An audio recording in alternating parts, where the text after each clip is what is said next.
The next thing I'm going to do is talk about why I wanted to talk to you all about this and what I hope you all will help all of us get out of today. So we'll talk about the purpose.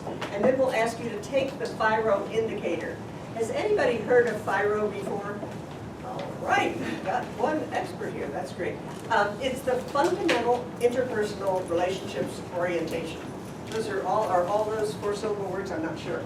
But interpersonal means what I need from other people and what other people need from me. So it's the needs we have between other people.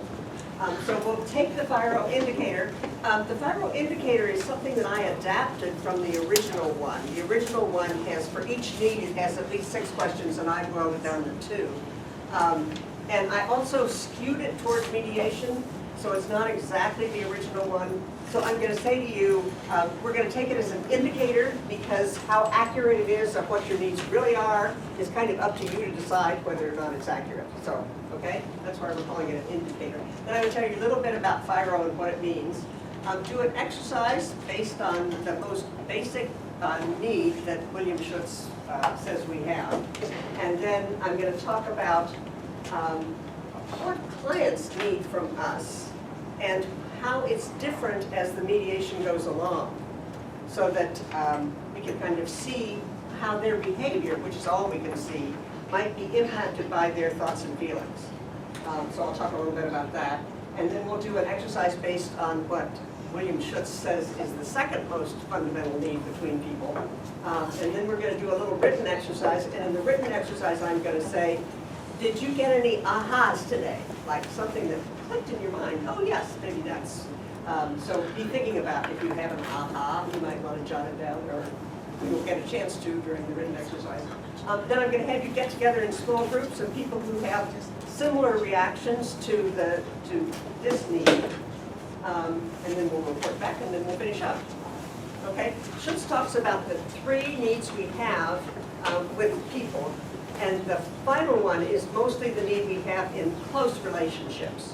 So we probably don't get to that too much in small claims mediation or some of our other mediations. So I'm not going to talk about that 3rd need much, just mention it as we go along. Okay, so what I'm hoping we'll get out of today is to learn a little bit about ourselves and about the rest of us who are here in this room, because as you well know, we often co-mediate.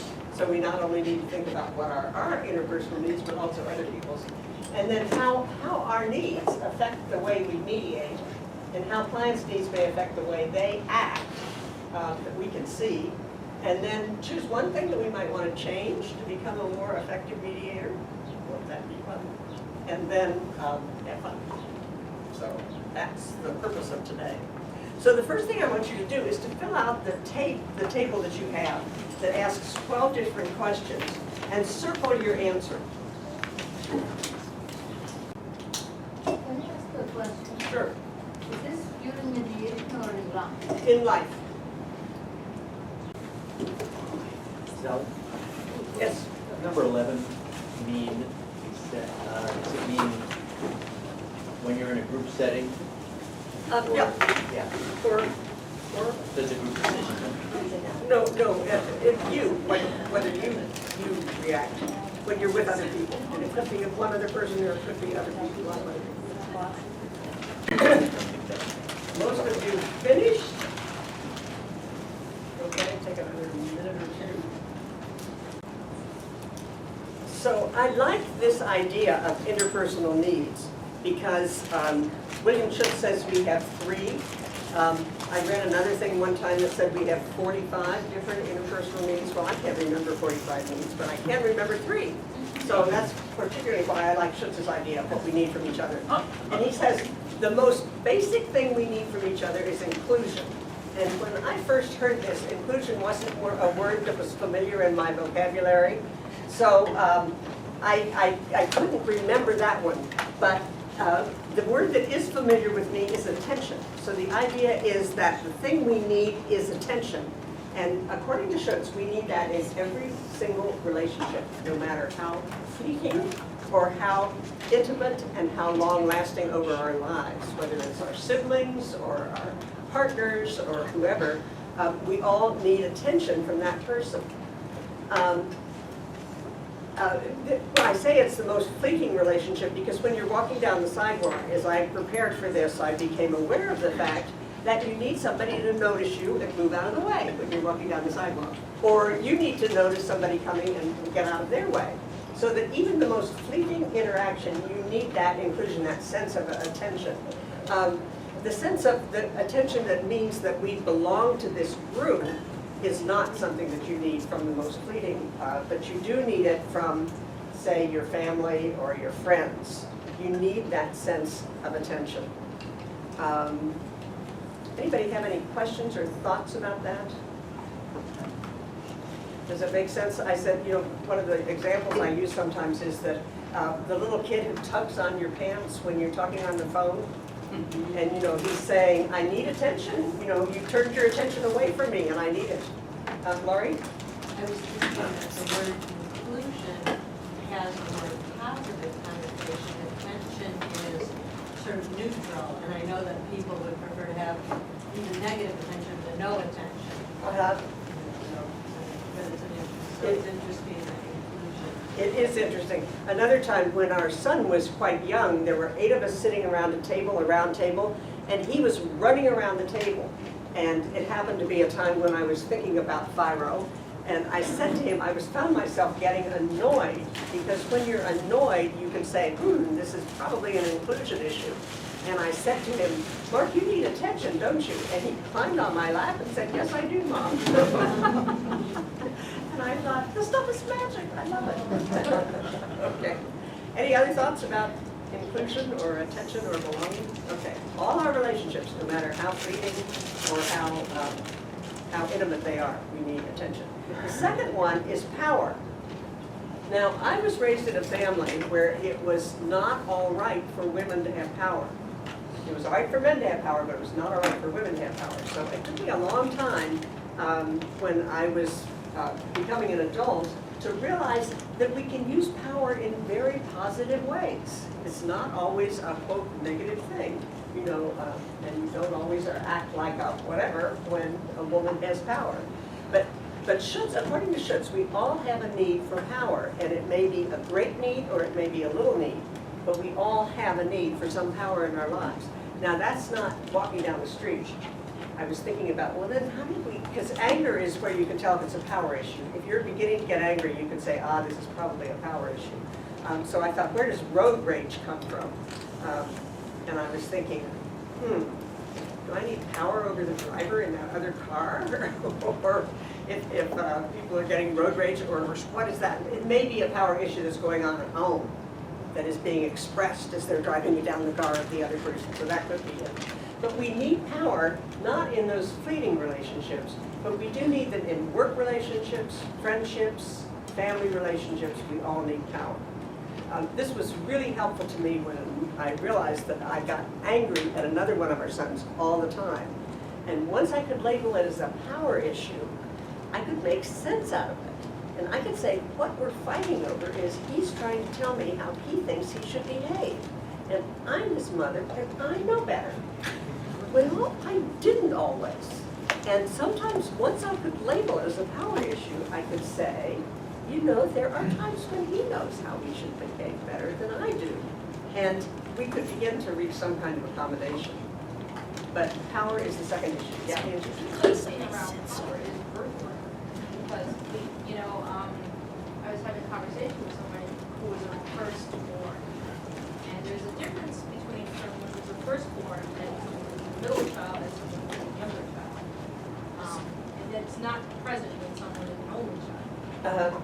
So you think the power issues may have something to do with what your birth order is? Yeah, I think that could very well be true Whether too. you're cognizant of those power issues, because sometimes because of the birth order, you're a little bit bossier because you're the oldest. Okay, good point. You ready? Does this power have to do with autonomy? Just being able to be in charge of what like your space, Well, we each have individual needs, and there's a whole other hierarchy of those needs that we're not going to talk about today. Maslow's hierarchy often talks about our individual personal needs. These are needs from each other, so these are needs we have with each other.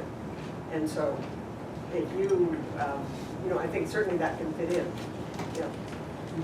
Is there another word? for Yes, more? control and influence. Actually, I think Schutz uses the word control. Okay. And then the final need that we have, and this is a need for only those relationships that are close, that we want to have to be ongoing. Certainly in small claims, we end up with people who've gotten divorced and they sue each other in small claims, although Carmelita tells me they shouldn't be doing that, but they do, and we sometimes see them. And so in that situation, we probably, this need is probably also present, and that's the need for openness. So that we need people to know who we really are, and in order to let them know that, we have to express who we really are, and we need to know who the other person really is and have them express that. So that's a need for openness. And again, some people don't have very big a need for that. My father didn't, for one, and other people have a high need for it. They really, really want that in their lives. Another name for that is affection. And closeness. So, and that again, not necessarily in work relationships. You know, it can be, but it's not necessary. But it is in the relationships that you want to have continue on in your life. Other questions about openness? So, according to Schutz, we each have those three needs at one level or another. And so I'm going to ask you now to take a look at the sheet that you filled out. Oh, I think I told you, if you're beginning to get annoyed, you can take a look at it and say, is this an inclusion issue? Is this an issue the person is either giving me too much attention or too little attention, if you're getting annoyed. If you're getting angry, you can say, this is a power issue. And if you're feeling hurt, it's probably an openness issue, a closeness, affection issue.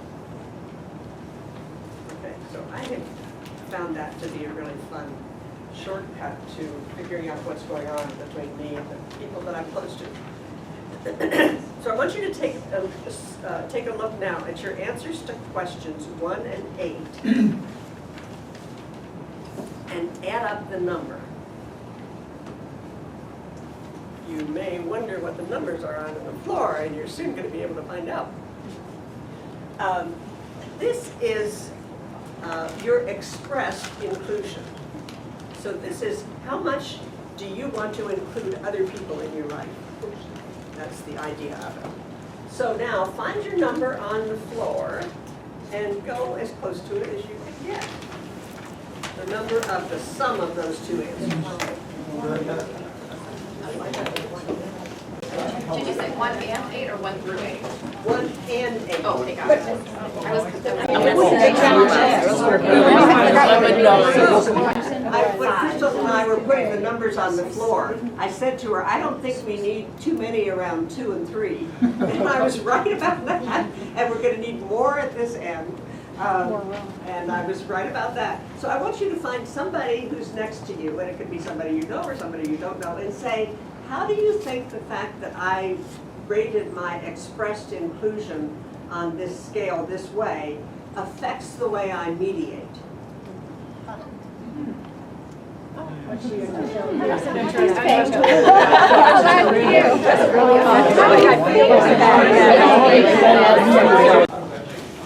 Any thoughts?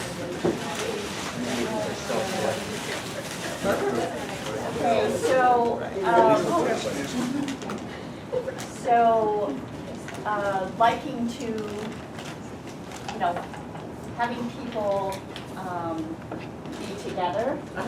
I do like to co-mediate more than I like to mediate singly. Okay. And I also try to bring the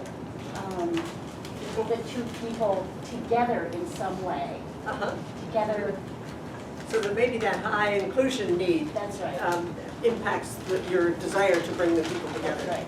Okay, any other thoughts?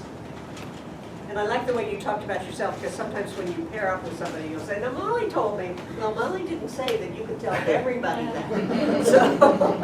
So speak for yourself. Okay. I don't know, something came up, oftentimes mediations, I found myself annoyed, Uh-huh. and I just wonder how that relates to this. Okay, And okay. we didn't have enough time to really sit. To really sift through that, Yeah, so that'll be but it's interesting food to. for thought. Food for thought, Yeah. okay, great. Anything else? Another thing I realized was I try to include other people in my plans. Uh-huh. I don't do that very often. Okay. Uh-huh. Okay. Yeah, that portion. So Okay. these are two different inclusions. Greta? I found my answers were sort of situational. Uh-huh. The groups that I have been part of, or I know that understand their functioning, then I'm at one end of things. If I'm coming in new to a group, I'm at the other end. And so Okay. watch and see and then move. Uh-huh. Uh-huh. So later. that's interesting too. And of course, in mediations, we're all on that new end, right? Yeah. Nancy? I'm not sure if this observation has anything to do with mediation, but there were only 2 women at 9, and all of the men were there. So I wonder if there's a gender issue here. Uh-huh. I'm sure there probably is, and I'm sure Schutz has studied it, but I haven't. So, Bill? Excuse me, is there a distribution that proposes for how the population distributes on? You know, he has all kinds of, he has FIRO feelings and FIRO behavior, and I found his book, it's still in the library, so you can read it. I started to look at it when I was preparing for this, and it got so complicated that I didn't finish. The reason I was interested was that by and large, as mediators, there was a huge cluster down in the 9-10 area there, and I was wondering, is that self-selection in the sense that that's a skill, that's sort of an attitude that Right. mediators have, or is that population? Yes, and I have no idea. It's the general population fills the curve. Yeah. Yeah. So it would have, the application of those questions would have been a lot easier to deal with if we were talking about an employment situation rather than a mediation situation, because in an employment situation, you could have a much larger group to deal with. Mediation, unfortunately or fortunately, you're dealing with a much smaller group of 2 parties. Right, yeah, okay. And we're not, I wasn't necessarily asking you to answer it as your mediation, I was asking you to answer it as your life. So anyway, I was thinking that probably inclusion impacts the way you greet people when they first come in. I don't know if that's something you all talked about or not, but that if your inclusion needs are to include other people, that you're more likely to be inclusive of wanting them to come in and wanting to make them feel welcome here. So I want you to also look at the other is your wanted inclusion, and that means how much do I want other people to include me? Okay, and those answers are, this is 7 and 12. So this answer is 7 and 12. You might add those up and see where your number falls, and just see if it's different from your expressed inclusion. Okay. Now I have this wonderful chart here, which I think you all have a copy of it. And I put on the left-hand side the mediation stages that we teach in our 40-hour training. So measure readiness, explain process, drawing out information, identifying issues, and then I added a little extra one in here, which is looking at issues in more depth, asking for options and testing options, and then put the needs of the client in each of those stages. So the first need is for inclusion, for the client to pay attention, for the client to get attention from you. And that's what builds trust. A sense of, like somebody said, every time we go into a meeting, especially if it's a training, especially if it's one we haven't been to before, our first thought is, I don't belong here. Either I'm not educated enough, or I'm too educated, I'm too old, or I'm too young. There's only one other man here. We look around the room, and what we see is that we probably don't belong here. So that the group leader's first need is to make sure that everybody in the room feels like we include everybody, and you do belong here. But that certainly is true of mediations when someone's coming in and they're saying, there's no way we can resolve this. I've been trying for the last 2 years. I don't belong in mediation, this isn't gonna work. And so that's the first need, is inclusion. And what the client needs to feel is, I'm significant. You're paying enough attention to me so I feel significant. And their normal behavior is wariness, untrusting to begin with. And the questions they're asking, who are these people? Can I trust them to tell them my real concerns? And how will they treat me? And how will they treat the other person? So those are their normal questions. And so during that process, the way we teach mediation is you need to be directive. You need to give your opening statement to describe what the mediation process is about. You need to get them to sign the consent form. And then you need them to answer what brings you here in however way you ask it, so that you are really in charge of that first stage. Okay, then the next stage, the drawing out of information, the client's need is going to be one of control. I taught this for many years as group process for 6 weeks education and support groups. Hi, we have chairs over here that have the handouts in them, so we would love to have you come part of our group, and welcome. The second, and we're looking at this chart here right now, which is about mediation stages. In group process, we taught that one of the first things that has to happen in order for a group to be positive, and I'm not sure this goes on in mediation because I haven't thought about it in these terms, so you'll have to help me here, is that the group members are going to challenge the leader. And they're either going to say, I want us to start 15 minutes early, or why don't you have the coffee in this room, or I don't like the way we're doing that. And so there's going to be a challenge. Now, if the leader says, we're doing it this way, and uses their power at that point to overcome the mediators, the group will never function. And most groups get stuck in that whole first control stage where there's challenging. Do you think that happens in mediation? Sure. Sure? Okay. Some mediators. Okay, Nancy's nodding too. Mediators who's made it very clear, this is going to come out my way. This is my show. This is my show. Okay, and then the people's digging their heels or whatever, or retreat, or however they deal with. Or vice versa. You get a party that comes in who's, this is my show, and they're going to tell the story in a certain way, they'll interrupt, trying to interrupt the other party, trying to get control. And so the technique of overcoming that stage is to try to kind of balance things so that they aren't necessarily running it to the extent that the other person doesn't have a say in it at all. But that you're not just totally dominating the way things happen. And that's in the drawing out information and identifying issue stage. It's a control issue, and the person's need is they need to know that they're competent, that you recognize them as competent, and their normal behavior is competition. Who's in charge here? How much can I push for what I want? And how much responsibility can I take? And your role in the way we teach it is to be facilitative, most of the time. Looking at the issues in more depth was where you would get to openness. And as I said here, I don't think that happens in a lot of small claims cases. It does sometimes, but not a lot. Where people need to know I am worthwhile, and there's open communication. Am I willing to show how much I care? Can I say what I really think, and can I take it if the other person says what they really think? That's kind of the openness questions that come up. And that's a facilitative mediation role that you have at that point, not necessarily that you join them and say, oh, well, let me tell you about the last time I was in the hospital. That's not necessarily the role of the mediator, it's facilitated, right? And then asking for option testing options, which we certainly do in all the mediations that we do. Again, it's a control issue, am I competent? And balancing the power is what they're trying to do. If you manage to negotiate the other stages, all right. And then how much am I willing to compromise? And are the mediators letting us decide?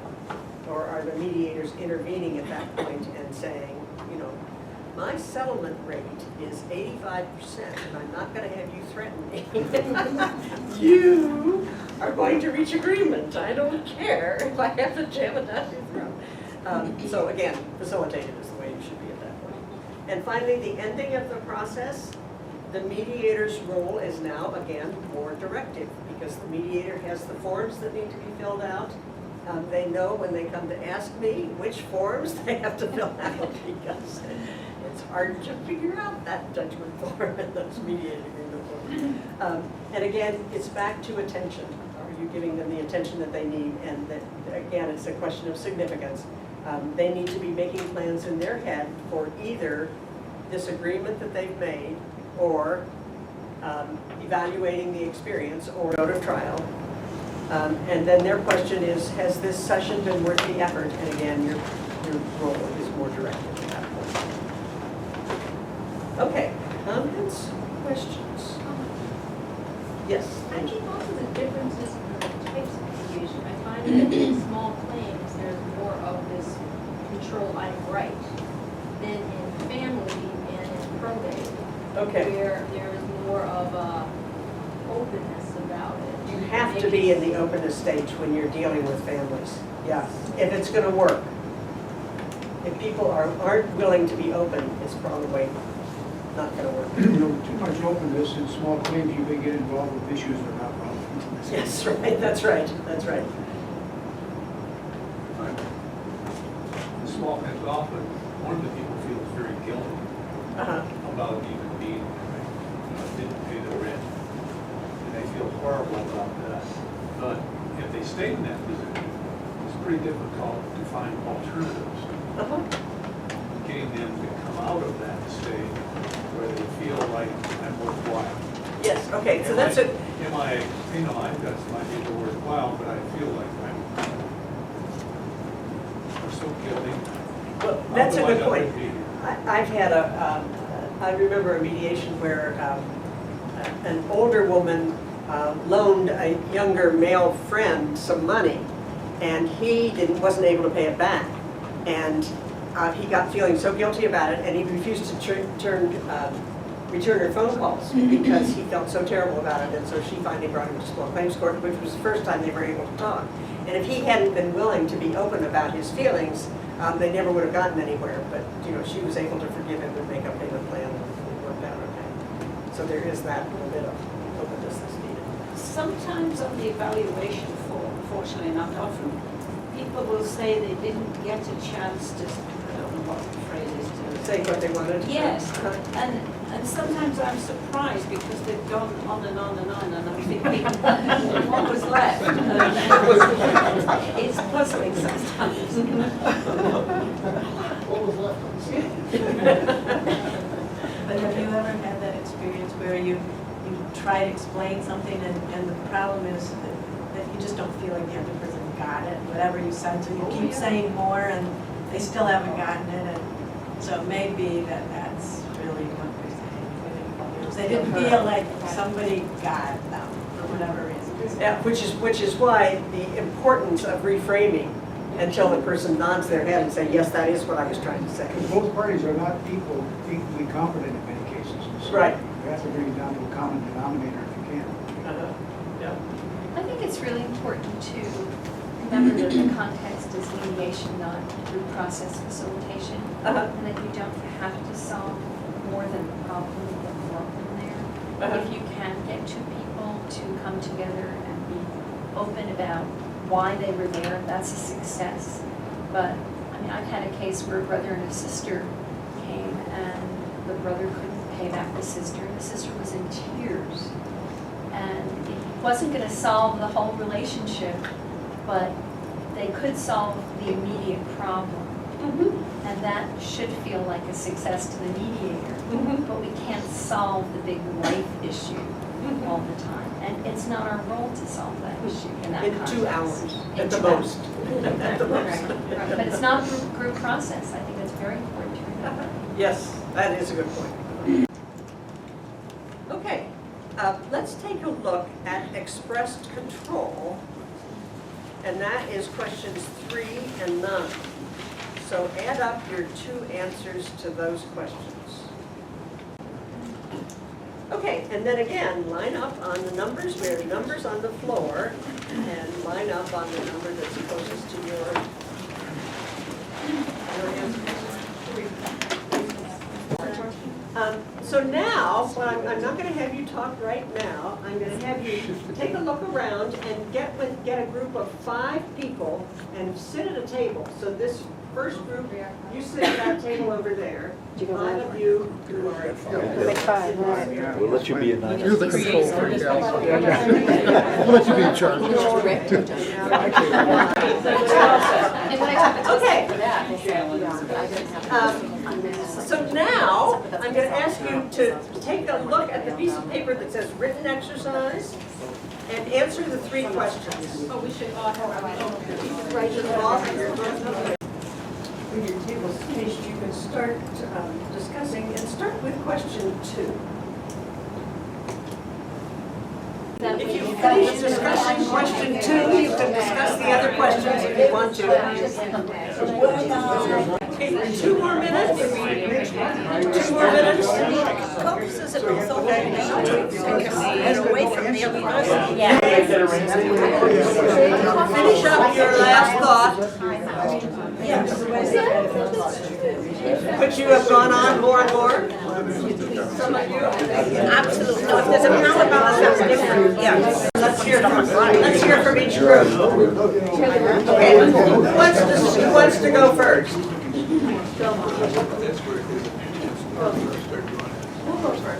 Okay.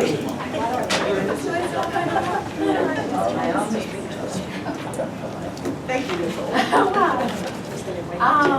Okay, so what do you want us to? Start with question 2. Let's just talk about question 2. So we talked about that question 2, one of the. Can everybody hear? Can everybody hear me? Yep. Okay. One of the things that this plays into is co-mediation and how your control preferences can impact your co-mediator. And that, you know, sort of who has control, how are you interacting with each other, and how that might, the display of that might actually kind of impact your parties if they're watching something happen between 2 mediators, a control issue, and you know, kind of like how does that affect them and their perception of the entire process? So instead of modeling how 2 people can work effortlessly and smoothly together, you might be modeling a little conflict. Okay. That sounds good. The other thing we talked about is just your control preference, and so how that would play out with other parties. You know, one thing Lauren brought up is if you feel there's anxiety in the room, maybe one party is feeling anxious about their ability, their competence, you come up with a solution, and your control need to like fill that gap, help be directive, push them in direction, but that might actually impede them from recognizing their own competence. And so sometimes you kind of have to allow for anxiety, allow for a person to just sit for a minute with it and find their own power without just like constantly going into them and being a pain.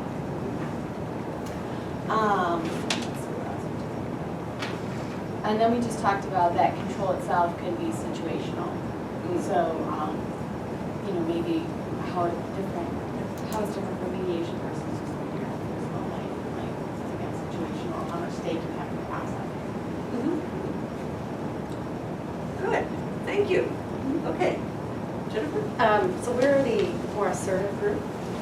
You were at the closer to 12? Yeah. Okay. But I think we thought our style, our control preferences was, we have like a nice balance because I think our style allows to help maybe keep people kind of moving along in a productive manner through the process, but not without kind of bullying it.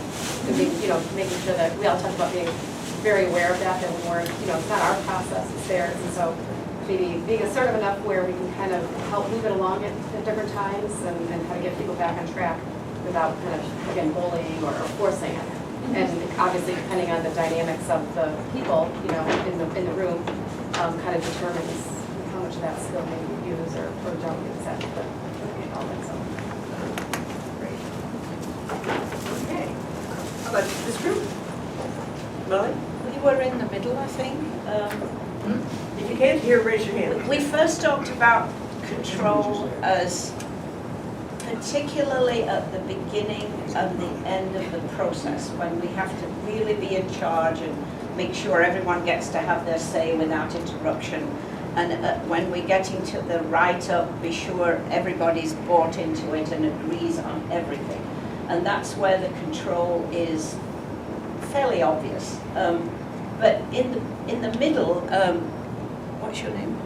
Rick came up with a phrase of tight, loose, which we liked, that you really are in control because you're always supposed to be in control of the process, but you're acting loose. You don't let people know that you're necessarily in control because you want a free flow of conversation now between the parties involved. Control also, at some level, boiled down for some people to how comfortable they felt with conflict. And some people didn't mind the parties disagreeing quite a bit, so long as they didn't, get to fisticuffs. And others would call a caucus earlier, perhaps, because they weren't themselves too. If you're not comfortable with conflict, you're a controlling person, basically. I mean, the two kind of go together at some level, in some way. I don't know, is there anything I've forgotten? Okay. Some people wanted to caucus earlier than others. Okay. Interesting how different groups are. And I think that's because it's a complex issue we're talking about. And, we're talking about people with different needs for control. Okay, this group back here. This group here? This is the group that plays well with others.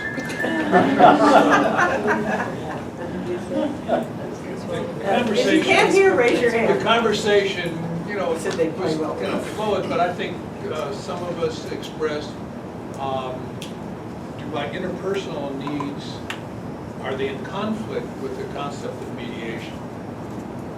Can I be a mediator and not have a lot of dissonance between what I'm saying and what I really feel? So, and I think we all pretty much agreed. We're pretty in tune with that process, and I think that's pretty. Okay, this group here. Heard a lot of this already, but desire not to influence the outcome. And people talk, but then you get into wanting to control that to some degree, not letting them ramble on and on. So it comes to the controlling the process, but not the outcome. But then there's also the question of when you control the process, you need to do it nicely so as not to piss off the parties. And we also talked a little bit about mediator, co-mediator interaction and how power to the other mediator, sometimes that can result in regretting, resenting how it goes after that point. And just having to focus on balancing the whole thing of keeping peaceful progress going on without taking control away from the parties. Okay. That's good. Alright, so we are I think the lowest number, right? The lowest number in the whole group, and it's really way down here. So there are different aspects came out, and the one aspect is that we could be, and we can be really like, boom, boom, boom, let's do it. So have that tendency, so it's more like, don't want to do that. So it's more of a conscious choice, really being aware of that. Another thing was naturally, the natural tendency is want to sit back and see how the things unfold. And when the things started to sort of slow down, then we use more of a technique to have them speak, not necessarily us taking control. Or another thing is there are so many areas in our lives that we need to take control, and when the issue is not mine, but somebody else's issue. We don't have to be in control, and that's the way we like it. Don't have a horse in this race. Okay, so thank you all for reporting back and having this conversation. Is there any table that got onto the other questions that wants to report back something about the other questions? And if it's an aha, don't say that Rick said the aha. Say, you know, what, someone in the group had an aha, if you want to say that. Any group, anyone? Yeah, Nicole? The one thing that we brought up was just that the thought of whether process is in direct conflict with the thought of inclusion. Okay. We talked about that. Okay, good. We did too. All right. You did too? Yes. Yeah. Okay. I had wondered aloud, not that I haven't found this absolutely fascinating, but how much our basic personality and our personality as a mediator are really the same or different. Because I'm the world's biggest chatterbox, and yet people who mediate with me have often commented on how calm I am and so on and so forth. So to my surprise, I mean, I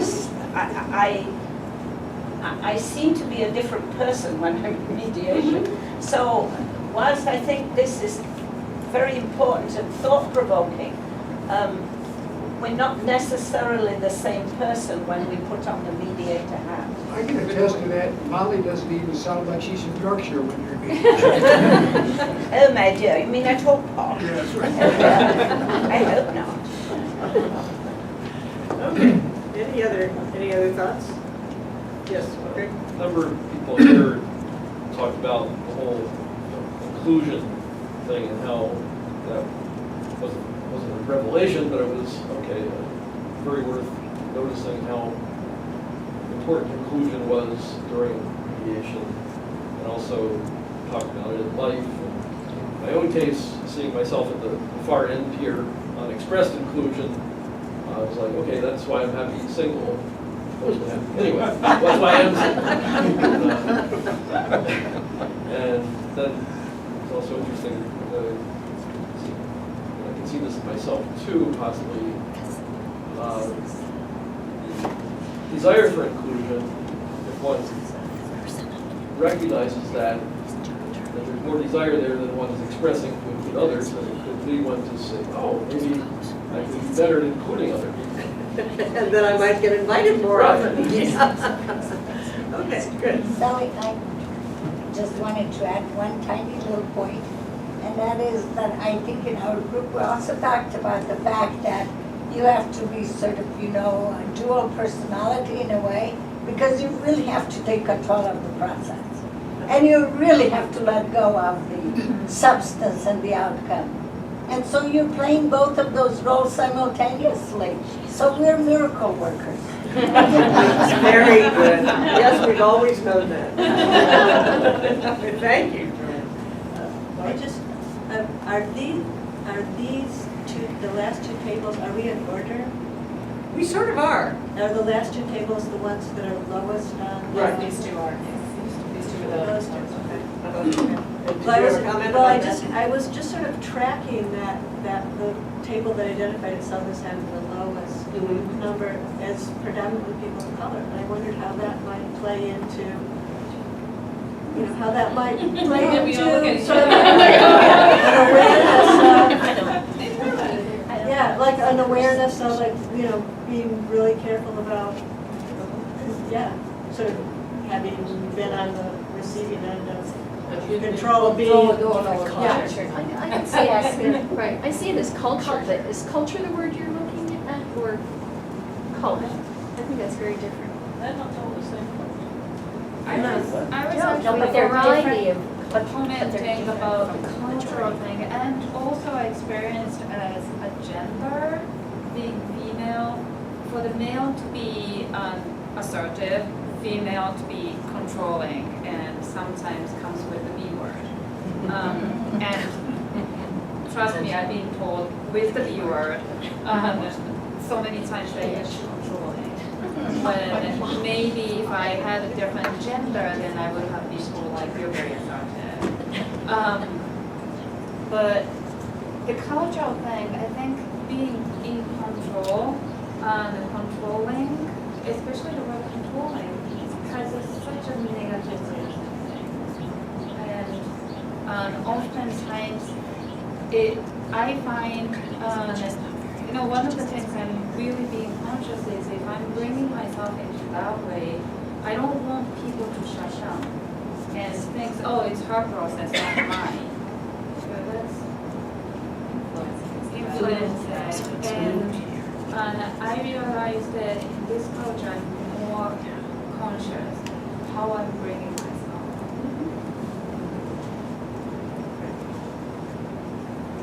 All right, well, appreciate all of your participation. If you want to go back to your place where you have your more complete indicator, we'll talk a little bit more about that. You might be curious about the rest of the indicator and which questions go with which needs. I thought you might be curious about that at some point. So you might be curious, so take your pens out if you want to. We've already talked about the fact that expressed inclusion is questions 1 and 8.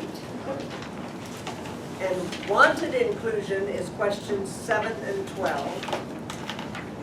And expressed control is 3 and 9. And believe it or not, we also have a wanted control. We may want a lot of control from other people, or we may want a little bit.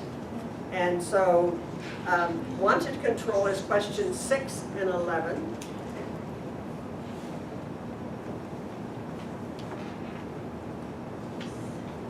Expressed openness, I like to tell other people what I'm thinking and feeling, and I try to be open when I'm talking with people, is 5 and 10. And how much we want other people to be open with us is questions 2 and 4. Did I get all of it? Okay, and that's just for your personal information, if you want to have it. Yes. I'm going to need to know who William Schutz is. I have absolutely no idea who William Schutz is, except the fact that he's the person who came up with fundamental interpersonal relationships orientation, better known as FIRO. And you actually can Google it, and it comes up. I mean, this is 58 is when he started doing this. Belinda and I have a joke that somebody used to say Sally and her 20-year-old ideas. Well, this is Sally and one of her 60-year-old ideas. But I was so fascinated. As you could tell, I first started working with this when my kids were little, and now they're middle-aged. And it was really so fun to get a handle on some of this and have it make sense in my own life. So I just wanted to share it with you, and also for your own personal lives, and also for anything that you might be able to gain from it for mediation. Okay. Anything else? Hugo? Thank you for introducing this one. It was very interesting. I've been also studying the things called nonviolent communication. That also talks about feeling at ease. And seeing your own needs and other person's needs. And another thing I just kind of thought about it is, somebody mentioned about the bell curve, but I wonder if there is a difference in a different industry or occupation, the different bell curves. Yeah, I was thinking when we were talking about inclusion, that probably people who like to work by themselves, and I was thinking, my stereotype as an accountant is a person who likes to work by themselves. I'm not sure that's true. But I think we might choose mediation, or choose professions based on our own needs. Okay. And so if there's nothing further, this is our last brown bag for the season. We have a season that mirrors the school year. I'm not quite sure why we set it up that way, but we did. And so we will get back together again in September for usually we start with a Saturday session, a half-a-day session on Saturday, and then we do the rest of the year. So thank you all for participating all this year. It's been great. And if you fill out the evaluation, I would appreciate it. If you need one, let me know and I'll find one. salad.